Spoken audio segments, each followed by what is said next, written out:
खबर से देहरादून से बड़ी खबर है, जहां बागेश्वर उपचुनाव का मुकाबला रोचक हो गया है। ये बड़ी खबर आपको बता रहे हैं। उपचुनाव के दंगल में स्टार प्रचारकों को कमान सौंप दी गई है। बीजेपी कांग्रेस के 40 स्टार प्रचारकों को जो है वो मैदान में उतारा जाएगा। और कांग्रेस के प्रचारकों में देवेंद्र यादव, करण मारा, हरीश रावत, यशपाल आर्य, प्रीतम सिंह भी स्टार प्रचारक में शामिल हैं।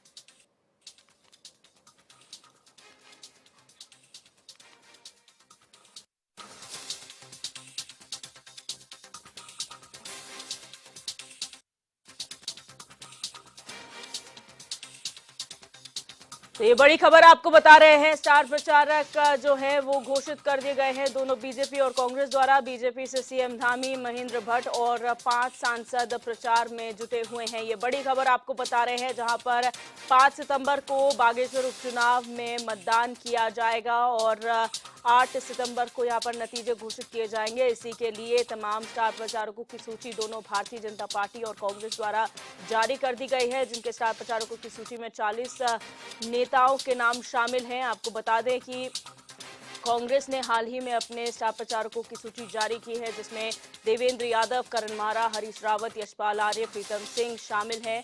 और ये सभी जो हैं वो प्रचार प्रसार करेंगे अपने कैंडिडेट के लिए। वहीं बीजेपी की बात की जाए तो उनके स्टार प्रचारकों में मुख्यमंत्री पुष्कर सिंह धामी, महेंद्र भट्ट और 5 सांसद प्रचार में जुटे हुए हैं।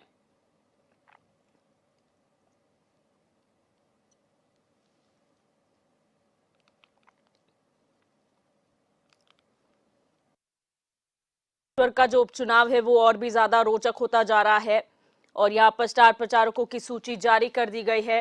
भारतीय जनता पार्टी ने पहले ही सूची जारी कर दी थी, जिसमें मुख्यमंत्री पुष्कर सिंह धामी का नाम टॉप पर है और इसके अलावा जो 5 सांसद हैं वो भी प्रचार प्रसार में उतारे गए हैं।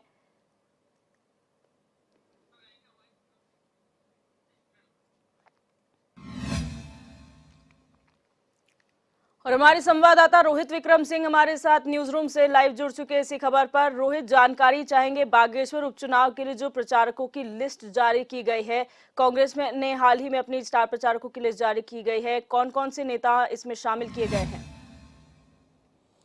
जी देखिए दिव्या, बागेश्वर का उपचुनाव बेहद रोचक माना जा रहा है क्योंकि लोकसभा चुनाव से पहले ये एक प्रकार की राजनीतिक जोर आजमाइश होगी और जीत हार का जो मार्जिन है, जो डिफरेंस है, वो तय करेगा कि आने वाले समय में जनता किसे आशीर्वाद दे रही है। अगर चुनावी लिस्ट की बात करें स्टार प्रचारकों की, तो कांग्रेस की तरफ से प्रदेश प्रभारी देवेंद्र यादव, पूर्व सीएम हरीश रावत, पूर्व प्रदेश अध्यक्ष गणेश गोदियाल, प्रदेश अध्यक्ष करण माहरा, पूर्व नेता प्रतिपक्ष प्रीतम सिंह, नेता प्रतिपक्ष यशपाल आर्य, उप नेता प्रतिपक्ष भुवन कापड़ी, पूर्व सांसद प्रदीप टमटा समेत कांग्रेस पार्टी के तमाम दिग्गज नेताओं को स्टार प्रचारकों की सूची में शामिल किया गया है। इसके उलट बीजेपी की सूची में बात करें तो बीजेपी की सूची में प्रदेश प्रभारी दुष्यंत गौतम, मुख्यमंत्री पुष्कर सिंह धामी, प्रदेश अध्यक्ष महेंद्र भट्ट, डॉक्टर रमेश पोखरियाल निशंक सांसद हरिद्वार और मिला के 4 सांसदों को स्टार प्रचारक बनाया गया है। उसके साथ ही मंत्रिमंडल के सभी मंत्रियों को स्टार प्रचारक इसमें बनाया गया है। संगठन के बड़े नेताओं को इसमें जगह दी गई है, जो लगातार बागेश्वर के उपचुनाव पर नजर बनाए हुए हैं। बहुतायत संख्या में ऐसे नेता हैं, चाहे कांग्रेस हो या बीजेपी, सभी के नेता इस समय बागेश्वर में मौजूद हैं और लगातार जनता से संपर्क कर रहे हैं। अभी हाल ही में दिव्या याद होगा, कोर कमेटी की बैठक हुई थी, जिसमें तमाम मोर्चों को आगामी लोकसभा चुनाव के दृष्टिगत बीएल संतोष के द्वारा निर्देशित किया गया था। चाहे वो बीजेपी का युवा मोर्चा हो, महिला मोर्चा हो, अल्पसंख्यक मोर्चा हो, किसान मोर्चा हो, इन तमाम मोर्चों को लोकसभा चुनाव में किस रूप में काम करना है, ये दिशा निर्देश दिए गए थे। और इसी के तहत जो है बागेश्वर उपचुनाव में तमाम मोर्चों के जो पदाधिकारी हैं, इन मोर्चों के जो अध्यक्ष हैं, उनके नेतृत्व में अपने अपने समाज के लोगों के द्वारा, जैसे कि युवा मोर्चा है, युवाओं से संपर्क कर रहा है, महिला मोर्चा महिलाओं से संपर्क कर रहा है, किसान मोर्चा किसानों से संपर्क कर रहा है, अनुसूचित जनजाति मोर्चा अपने समाज के लोगों के साथ संपर्क कर रहा है। और पूरा प्रयास हो रहा है कि बागेश्वर के उपचुनाव को चंपावत के उपचुनाव की तरह ही थंपिंग मेजॉरिटी के साथ भारतीय जनता पार्टी जीत कर आए। चूंकि चंदम राम दास 4 बार के विधायक रहे हैं और 4 बार तक जनता का आशीर्वाद मिलना इस बात को प्रमाणित करता है कि जनता का बेहद लगाव और आशीर्वाद जो है स्वर्गीय चंदन राम दास के ऊपर रहा। और इसी को देखते हुए हाईकमान ने उन्हें मंत्रिमंडल में जगह दी, मंत्री बनाया। उसके साथ ही परिवहन विभाग जैसा मंत्रालय उनके पास रहा, समाज कल्याण उनके पास रहा। परिवहन विभाग में अब तक जो घाटे में चल रहा था, उनके आने से परिवहन विभाग मुनाफे में जाने लगा। तो ये इन तमाम चीज़ों को जनता के बीच भारतीय जनता पार्टी लेकर जा रही है और इसी के तहत उनकी धर्मपत्नी को वहाँ से प्रत्याशी बनाया गया है। बीजेपी को पूरा भरोसा है कि जिस तरह से चंपावत में जनता ने आशीर्वाद दिया था मुख्यमंत्री पुष्कर सिंह धामी को उपचुनाव में, उसी की तर्ज पर बागेश्वर के उपचुनाव में भी थंपिंग मेजॉरिटी के साथ बीजेपी की प्रत्याशी जीत कर आएंगी। ये एक तरह से 2024 के लोकसभा चुनाव का एक तरह से द्योतक होगा, क्योंकि भारतीय जनता पार्टी चाहती है कि इसने ग्राउंड रूट पे जितना काम किया है, एक टेस्ट के रूप में इसको देखा जा रहा है कि कितने मार्जिन से बीजेपी जीत कर आएगी। उधर कांग्रेस की अगर हम बात करें तो कांग्रेस तमाम मुद्दों को लेकर जो है सरकार पर हमलावर है। चाहे अंकिता भंडारी मर्डर केस की बात करें या फिर बेरोजगारों पर लाठीचार्ज की बात करें, दोनों भर्ती परीक्षाओं में जो नकल का प्रकरण UKSSC और उत्तराखंड लोक सेवा में सामने आया था, इन तमाम मसलों को लेकर कांग्रेस जनता के बीच जा रही है। महिला उत्पीड़न, बेरोजगारी, महंगाई, इन तमाम मसलों को लेकर पिछले लंबे समय से कांग्रेस जो है सड़कों पर आंदोलनरत रही है। जो जोशीमठ का आपदा रहा, इन तमाम चीज़ों को लेकर जनता के बीच जाया जा रहा है। अब इस टेस्ट में देखते हैं कि आने वाले समय में कांग्रेस जिन मुद्दों को लेकर सरकार पर हमलावर है, क्या जनता उसे स्वीकार कर रही है, क्या जनता कांग्रेस की बात मान रही है, क्या उसे वाकई लग रहा है कि सरकार उस स्तर पर काम नहीं कर पा रही है। जीरो टॉलरेंस की बात सरकार करती है तो क्या कितना टॉलरेंस सरकार बर्दाश्त कर रही है, या फिर जीरो पेंडेंसी ऑफ वर्क की बात मुख्यमंत्री पुष्कर सिंह धामी करते हैं। इन तमाम चीज़ों को सरकार कितना अमली जामा पहना रही है, इस पर अंतिम मुहर जनता लगाएगी और इस चुनावी नतीजे का जो प्रतिफल आएगा उसके हिसाब से यह आकलन किया जाएगा कि कांग्रेस ने इन तमाम मुद्दों को लेकर जहां जहां भी रोष प्रकट किया, जहां जहां भी जनता के बीच गए, उसमें वो कितना सफल साबित होते हैं। तो ये तमाम चुनावी घमासान है और जो मैदान पर जारी है, उसके उलट ही तमाम जो ऐसे राजनीतिक दल हैं, चाहे समाजवादी पार्टी की बात करें, उत्तराखंड क्रांति दल की बात करें, आम आदमी पार्टी की बात करें, इन्होंने भी अपना प्रत्याशी बागेश्वर उपचुनाव में उतारा है। अब ये प्रत्याशी भारतीय जनता पार्टी के कैंडिडेट के वोटों में काट करेंगे या फिर ये कांग्रेस के वोट कटुआ साबित होंगे, ये तमाम प्रत्याशी, ये आने वाला समय बताएगा। लेकिन जिस तरह से तमाम राजनीतिक दलों ने ताल ठोकी है इस उपचुनाव में, इससे ये चुनावी मुकाबला जो है बेहद रोचक हो गया है। बिल्कुल रोहित, और ये जो 40 स्टार प्रचारकों की सूची जो है वो कांग्रेस की तरफ से जारी की गई है, इसमें जो नाम है देवेंद्र यादव, क्योंकि काफी चर्चाओं में ये नाम इसलिए रहा था क्योंकि कांग्रेस में अंदर खाने इस पर विवाद चल रहा था कि लोग कह रहे थे देवेंद्र यादव को हटाकर नया प्रभारी बनाया जाए, उसमें प्रीतम सिंह भी शामिल थे।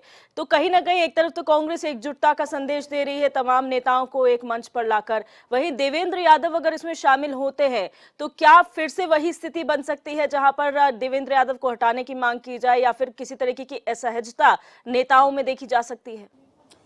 देखिए, फिलहाल जो दिव्या अभी राहुल गांधी की जो संसद सदस्यता बहाल हुई थी, जिसको लेकर कांग्रेस के प्रदेश मुख्यालय है उसमें एक तरह से खुशी का माहौल था। प्रदेश प्रभारी भी आए थे, नेता प्रतिपक्ष यशपाल आर्य, पूर्व नेता प्रतिपक्ष प्रीतम सिंह, पूर्व CM हरीश रावत, पूर्व सांसद प्रदीप टमटा, ये तमाम नेता इकट्ठा हुए थे और उस समय मान मुनव्वल का दौर चला था। और इसके पहले भी हमने देखा है AICC की बैठकों में भी जो पूर्व नेता प्रतिपक्ष प्रीतम सिंह और प्रदेश प्रभारी के बीच में जो अनबन है उसको समाप्त करने का प्रयास किया गया है। जहां तक प्रदेश प्रभारी को हटाने की बात है तो उनका कार्यकाल खत्म होने वाला है, लोकसभा चुनाव से पहले उनको हटना है और नया प्रभारी आएगा, इस बात को सभी जान रहे हैं। लेकिन फिलहाल उनके हाथों में ही बागडोर है। अभी उन्हीं के नेतृत्व में कांग्रेस ने झंडा डंडा अपना सब बुलंद किया था, चाहे वो सड़कों पर सरकार को किस तरह से घेरना है। जोशीमठ आपदा में 2 बार यहाँ से कांग्रेस का तमाम जो प्रतिनिधिमंडल गया, ये भी प्रदेश प्रभारी के अनुमति के बाद ही सभी लोग गए थे।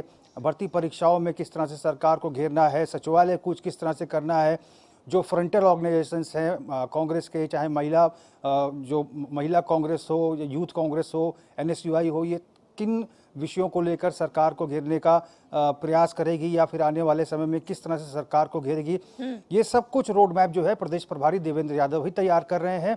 और बागेश्वर उपचुनाव की बागडोर भी उन्हीं के नाम पर है, क्योंकि लिस्ट में सबसे पहला नाम बतौर स्टार प्रचारक देवेंद्र यादव का है। तो निश्चित तौर पर देवेंद्र यादव की प्रतिष्ठा का भी सवाल है और अमूमन ये देखा जाता है कि जो सत्ताधारी दल है, रूलिंग पार्टी, बाई इलेक्शंस में, उपचुनाव में उसी का कैंडिडेट जीतता है। ऐसा बहुत ही कम देखने को मिलता है, देश के समूचे चुनाव में हमने देखा है। लेकिन कांग्रेस का पूरा प्रयास होगा कि इस मिथ को तोड़ा जाए और प्रयास ये भी होगा कि बेहतर परफॉर्मेंस किया जाए। अगर हार भी जाते हैं तो कम वोटों से हार जीत का आंकड़ा हो, ये भी कांग्रेस के लिए एक बड़ी उपलब्धि के तौर पर देखा जाएगा। लेकिन फिलहाल इंतजार करना होगा 5 सितंबर का, जब जनता अपना आशीर्वाद देगी और 8 तारीख को नतीजे आएंगे। बिल्कुल रोहित, और यहाँ पर कहीं ना कहीं एक स्टेपिंग स्टोन है लोकसभा चुनाव के लिए, क्योंकि अगर कांग्रेस इसमें जीतती है तो कॉन्फिडेंस जो है वो दोबारा से कायम हो जाएगा उत्तराखंड कांग्रेस में कि हम लोग लोकसभा चुनाव जीत सकते हैं। लेकिन अगर ऐसा नहीं हुआ तो बीजेपी जो पहले से कॉन्फिडेंट नजर आ रही है कि लोकसभा चुनाव भी वही जीतेंगे, वो एक बार बात फिर से सच हो जाएगी। तो ऐसे में हमने देखा है कांग्रेस बहुत पीछे रह जाती है प्रचार प्रसार की बात की जाए, क्योंकि भाजपा से कोई कंपैरिजन ही नहीं है। तो क्या ये नहीं लगता कि रणनीति जब बनाई जाए तो भारतीय जनता पार्टी को दिमाग में रखकर वो रणनीति बनाई जाए, क्योंकि अपोनेंट वीक नहीं है? बिल्कुल दिव्या, और इसी के तहत कांग्रेस ने तैयारियां पूरी कर ली है। लोकसभा चुनाव के दृष्टिगत बूथ कमेटियों का गठन कर दिया गया है। 670 न्याय पंचायतों पे कमेटियों का गठन किया गया है। जिला और ब्लॉक स्तर पर कमेटियों का गठन किया गया है। और लोकसभा चुनाव में जिन 10 नेताओं को प्रचार प्रसार करना है उनको जिम्मेदारियां दे दी गई हैं, जिला अध्यक्षों को जिम्मेदारियां दी गई हैं। कांग्रेस पूरी तरह से ये चाहती है कि जब राहुल गांधी की सेकेंड फेज़ की भारत जोड़ो यात्रा चलेगी, जो पश्चिम से लेकर पूर्वी भारत तक चलेगी, और उसमें 10 दिन वो उत्तराखंड प्रवास पर रहेंगे, पैदल मार्च करेंगे, अग्निवीर योजना को लेकर सरकार का खुलासा करेंगे, पर्दाफाश करेंगे। उससे पहले बागेश्वर का उपचुनाव जीता जाए ताकि राहुल गांधी का स्वागत एक तरह से जीत के तोहफे में कांग्रेस करने का प्रयास करे। इधर भारतीय जनता पार्टी भी चाहती है, क्योंकि अब तमाम जनसभाएं होंगी, प्रधानमंत्री नरेंद्र मोदी की भी होंगी, केंद्रीय मंत्रियों की भी होंगी, हाईकमान के तमाम जो संगठन के बड़े नेता हैं उनकी भी जनसभा होगी। तो बीजेपी चाहती है कि चंपावत की तर्ज पर हम बागेश्वर का उपचुनाव थम्पिंग मेजॉरिटी से जीत के आएँ, ताकि अपने अपने नेता को जीत का तोहफा वो दे सकें। बिल्कुल रोहित, बहुत शुक्रिया हमारे साथ जुड़ने के लिए और